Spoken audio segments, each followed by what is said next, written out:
Hello and welcome to Week 9 of Game On the Record, brought to you by Homer 9 and Sons. Alongside Mike Bires, I'm Andrew Chiappazzi. We're here at Pat Tarquinio Field in Beaver, where on Friday night, the Bobcats will host Beaver Falls in a huge Beaver Valley Conference game with playoff implications. AJ, later in the show, we'll speak to Beaver quarterback, defensive back, Darius Wise. You know, Mike, this has been a very interesting Beaver season to watch. These Bobcats have been outstanding. Darius Wise has been as good as expected, perhaps even a little bit better than some people expected.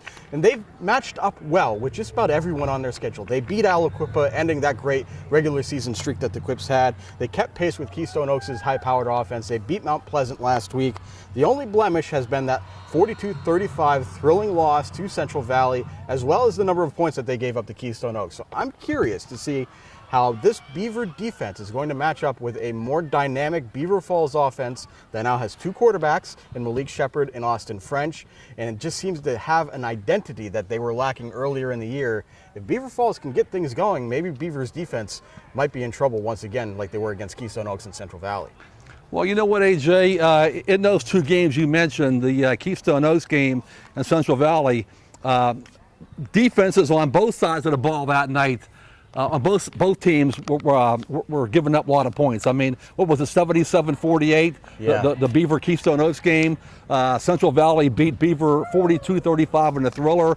So I wouldn't be surprised to see a lot of points in this game. And again, huge playoff implications. There's a chance the loser of this game will miss the playoffs. Yeah, that's pretty outstanding. I do want to point one thing out about Beaver Falls' defense that I found very interesting, Mike. I think they've turned the corner a little bit defensively, so they might have a little something in store for this Beaver offense, which can put up points in a hurry, as we've seen. They've allowed just 54 rushing yards to Central Valley. That was pretty good. That Nico Battisti is a great dual threat quarterback. Danny Santilla is a good physical runner.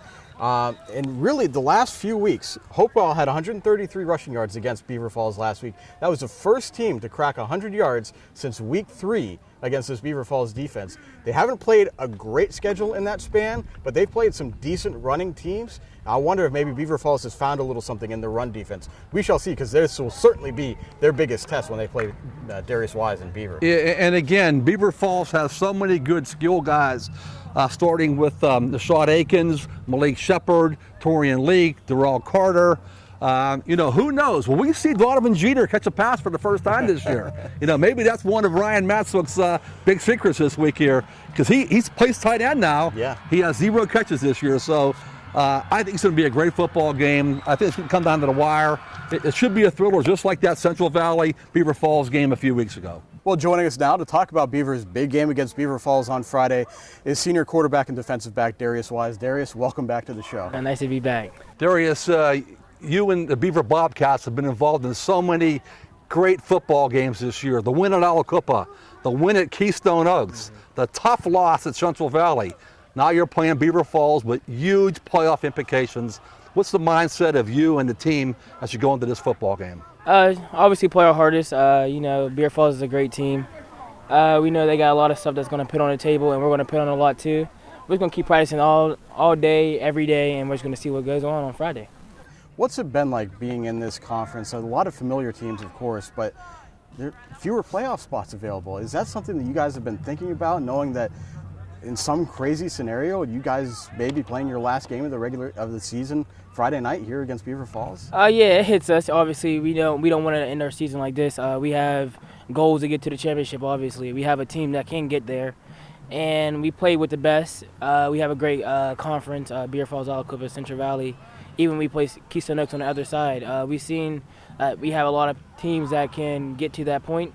And we just want to be there because this is our year. If you think of Beaver Falls football, right away you think of Donovan Jeter. They have a lot of great athletes on that football team. Malik Shepard, Nashad Akins, Torian Leak. What's your thoughts on their whole array of offensive and defensive talented guys on that football team? Oh, they got a great package. I was talking about this yesterday with my cousin Renell Cummings about how their team is. Yeah, they have Darrell Carter, Malik Shepard, and all them other guys. Donovan, obviously, that's really good friend to him. It's like a brother to me and all that stuff like that, and Malik as well. So we just know that they have a lot of weapons that they have, and we have a lot of weapons too, and we're just gonna try to use them all. Hopefully they try to use theirs in the game. Let's see who comes out with the W. Finally, when you take a look at just this atmosphere that you're expecting Friday night, old school rivalry, Beaver Falls, a lot on the line. What are you expecting to come out of this game in terms of the atmosphere, the emotions, etc.? It's basically going to be like a playoff game, isn't it? Yeah, it's a playoff game for us at least. You see that Beaver Falls is going in regardless. To us, it's like it's going to be a crazy game. I was talking to Malik Shepard last night. He texted me, and we're just talking about how many people is going to be here. It's on Root Sports and all that stuff. And our stadium gets packed every game since basically after the Alcoba game, they knew that we were really serious this year. And at this point, it's going to be a lot of people here from each town. I see that Central Valley's game got forfeited.